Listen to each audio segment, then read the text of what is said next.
The looms of the Atlas foothill spoke in two different languages. From Yasmin's workshop, tucked beneath a faded blue archway, came the steady, rhythmic clack-clack thud of tradition, a sound as old as the cobblestones themselves. The wool she used was dyed with indigo and saffron, and her patterns were prayers inherited from her grandmother's grandmother. The ancient Beni Orain diamonds, the protective Hamsa, the stories of the desert woven in geometric certainty. Across the narrow alley, the sound from Halima's workshop was a staccato, unpredictable beat. Her loom chattered and snapped, a modern percussion against Yasmin's ancient melody. Halima's rugs were a shock to the senses, bold, asymmetric slashes of crimson and electric blue, patterns that suggested the city's chaos or the fragmented light through a mushrabiyah, rather than replicating it. Once, their hands had moved in unison under the same master weaver. Now, their rivalry was as tightly woven into the fabric of the town as the threads on their looms. The news arrived on a plume of dust from a hired car. Monsieur Thierry Laurent, a luminary of Parisian interior design, was in Morocco, and he was coming to their village. He wasn't looking for a simple souvenir. He was seeking a singular, collaborative masterpiece for his flagship exhibition, Dialogue des Cultures, in Paris. He found his way to their alley, a tall, elegant man squinting in the bright sun. He spent an hour in Yasmin's workshop, his fingers tracing the raised wool of a centuries-old pattern. "It is the soul of Morocco," he murmured respectfully. Then he crossed a Halima space, his eyes widening at a rug that looked like a starburst of shattered ceramic tiles. "This is explosive, the future." Standing between the two workshops, he delivered his verdict. "Individually, you are each magnificent, but my theme is dialogue. I do not want a solo voice, I want a duet." He looked from Yasmin's reserved, guarded face to Halima's challenging one. "I want a single rug, conceived and woven by both of you. A piece that speaks of tradition and innovation in conversation. You have 3 weeks." The silence he left behind was heavier than any wool. The confrontation began not with shouts, but with skeins of yarn. In the days that followed, they agreed to meet in the neutral, sun-drenched courtyard between their workshops. Yasmin arrived with her muted, natural palette. Halima brought a basket of vibrant synthetic threads.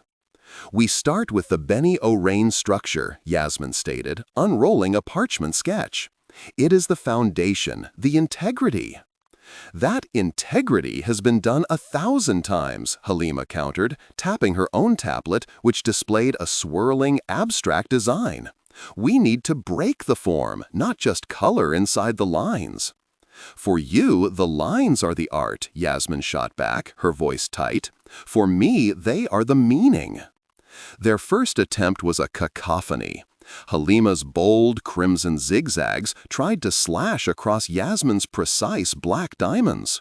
The rug looked less like a dialogue and more like a battlefield. Yasmin saw sacrilege, Halima saw timidity. They worked in sullen shifts, each undoing the subtle progress of the other under the cover of night. The loom became a prison of their mutual pride. The turning point came on a day when the heat made the air waver. Frustrated, Halima accidentally knocked over a pot of Yasmin's precious indigo dye. The deep blue liquid splashed across a section of Halima's perfect machine-spun white silk, a material Yasmin viewed with disdain. For a moment, both women froze, awaiting the explosion.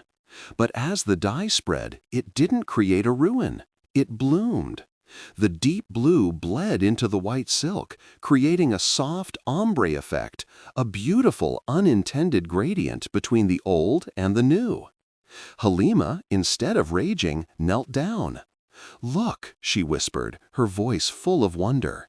She picked up a drop spindle holding Yasmin's coarse, undyed wool and placed it next to her own fine white silk. "They are just different, not wrong." Yasmin knelt beside her. She reached out and felt the silk, its cool, alien smoothness, a contrast to the familiar warmth of her own wool.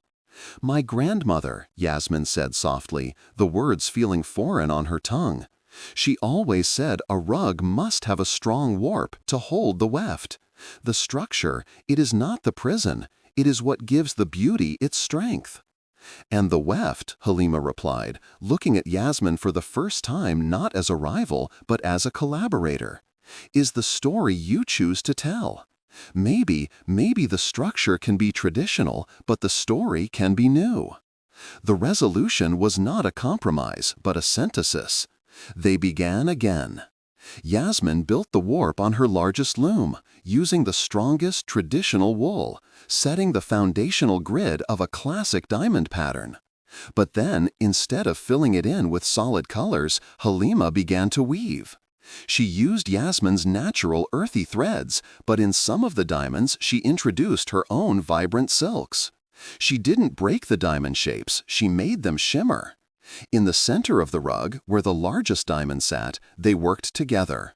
Yasmin wove the intricate protective khamsa in the deepest indigo, and Halima wove around it a cascade of gold and silver threads, like a contemporary halo, making the ancient symbol look both timeless and startlingly new.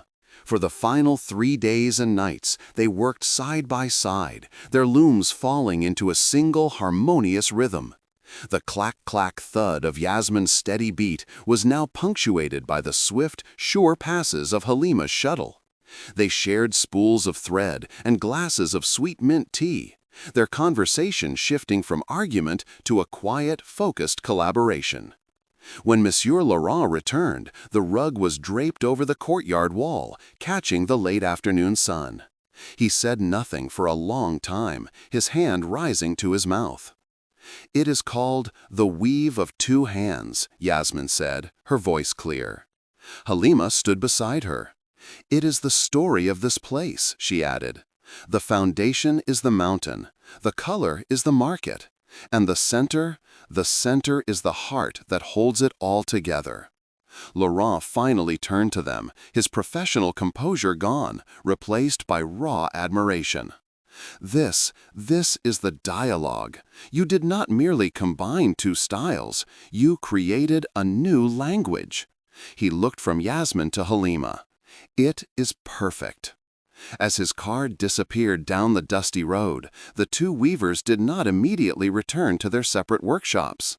They stood together, watching the sunset paint the Atlas Mountains in hues of violet and orange. A daily masterpiece that was both eternally traditional and endlessly, breathtakingly new. The competition between them was not gone, but it had been rewoven into something far stronger. A mutual respect and the unspoken understanding that some threads are meant to be intertwined.